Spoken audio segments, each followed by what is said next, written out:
حالت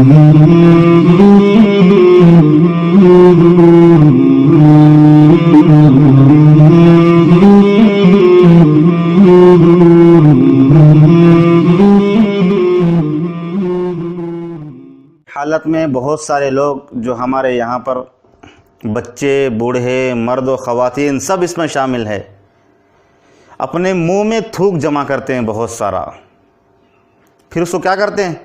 لوگوں کے سامنے اس کو تھوکتے ہیں۔ اتنا سارا جمع کریں گے، کوئی دیکھ رہا ہے تو فوراً کیا کریں گے؟ اس کو تھوک دیں گے۔ بتانا پتہ نہیں کیا مطلب ہے اس کا، بتانا یہ چاہ رہے ہیں کہ ہم روزہ ہے دیکھو، یا پھر ان کا عقیدہ بنا ہوا ہے کہ روزے کی حالت میں اگر ہم تھوک نگلیں گے، جو ہمارے منہ میں تھوک بنتا ہے، پیدا ہوتا ہے، اگر ہم اس کو نگلیں گے تو روزہ ٹوٹ جائے گا، شاید ان کا عقیدہ ہوگا۔ لہذا روزے کی حالت میں بہت سارا تھوک منہ میں جمع کرنا، جمع کر کے تھوکنا، یہ کراہت سے خالی نہیں ہے، مکروہ ہے بھائی۔ کیوں اپنے منہ میں تھوک جمع کیوں کر رہے ہم؟ پھر اس کو تھوکیں گے، نماز کے دوران سارا تھوک جمع کریں گے، نماز ہوتے ہی فوراً اٹھ کے جائیں گے اور تھوکیں گے سب کے سامنے، بتائیں گے، یہ بتانا چاہ رہے ہیں کہ سب لوگوں کو ہم روزہ ہے دیکھو، ہم تھوک رہے۔ اب بہت سارے جو روزہ نہیں رکھتے وہ لوگ بھی تھوکیں گے، پچاخ پچاخ کر کے سب کے سامنے تھوکیں گے، روزہ ہو جائے گا ان کا اس طرح سے۔ کیا بنایا ہم نے یہ؟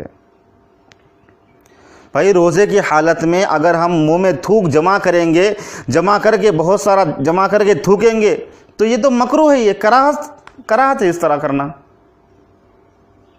روزے کی حالت میں تھوک نگلنے سے روزہ نہیں ٹوٹتا، جمع کرے ہی کیوں ہم؟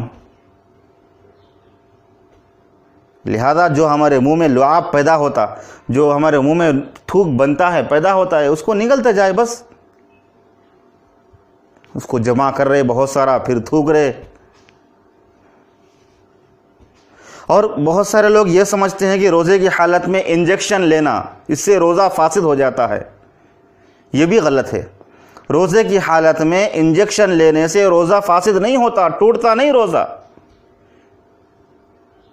اسی طرح روزے کی حالت میں اگر آنکھ میں سرما ڈالیں یا آنکھ میں کوئی چیز دوائی وغیرہ ڈالیں تو اس سے بھی روزہ نہیں توڑتا، اگرچہ اس کا مزہ حلق میں محسوس ہوتا۔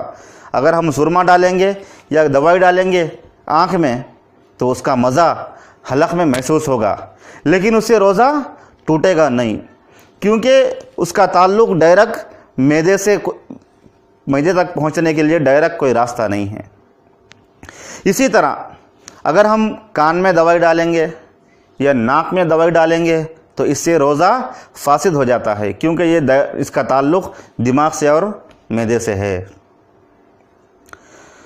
اور دوسرا مسئلہ یہ ہے کہ روزے کی حالت میں اگر ماں ہے، اس کا بچہ ہے، اگر وہ کوئی سخت ایسی چیز ہے، روٹی وغیرہ ہے، اس کو چبا کر نہیں کھا سکتا، اگر ماں اس کو چبا کر دیتی ہے، ماں اپنے منہ میں چبا کر بچے کو کھلاتی ہے تو بھی کوئی حرج نہیں ہے، اس سے روزہ فاسد نہیں ہوتا، روزہ نہیں ٹوٹتا اس سے۔ اسی طرح اگر کوئی شوہر ظالم ہے، آقا ظالم ہے، مالک ظالم ہے، تو بیوی کو چاہیے، غلام کو چاہیے، نوکر کو چاہیے کہ اس کے ظلم سے بچنے کے لیے اگر کوئی چیز کھانا وغیرہ پکائے تو نمک وغیرہ، مرچ وغیرہ چکھ سکتے ہیں، چکھ کر دیکھ سکتے ہیں،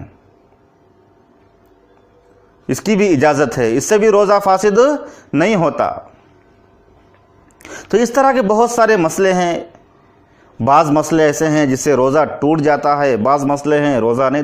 اب دیکھیں کہ اب روزے کی حالت میں اگر کوئی غرغرہ کر رہا ہے، جس سے حلق میں پانی جا رہا ہے، روزہ ٹوٹ جائے گا، خطرہ بھی چلا گیا، روزہ ٹوٹ گیا ہمارا۔ بھائی نہانے کی حالت میں اگر ہم روزے کی حالت میں پانی نہا رہے، غسل کر رہے، تو غرغرہ کیوں کریں؟ غرارہ ہم نہ کریں، بلکہ اس کے بغیر کام چلا لیں۔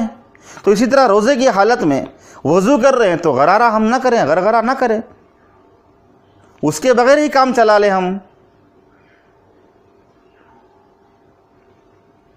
تو اسی طرح حاملہ عورت، دودھ پلانے والی عورت، حاملہ عورت کو خوف ہے کہ اگر میں روزہ رکھوں گی تو میرے بچے کو پریشانی ہو جائے گی، طبیعت خراب ہو سکتی ہے، میری بھی طبیعت خراب ہو سکتی ہے، تو اس کے لیے بھی اجازت ہے کہ وہ روزہ نہ رکھے، بعد میں اس کی قضا کرے۔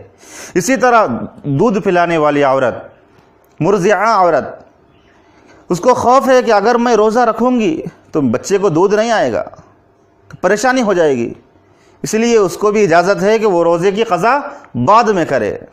اسی طرح حائضہ، اگر وہ حیض میں داخل ہو گئی، حیض والی عورت ہے، تو اس کے لیے بھی اجازت ہے کہ اس کی قضا بعد میں کرے، وہ روزہ نہ رکھے۔ اگر روزہ رکھے گی یہ تو گنہگار ہوگی۔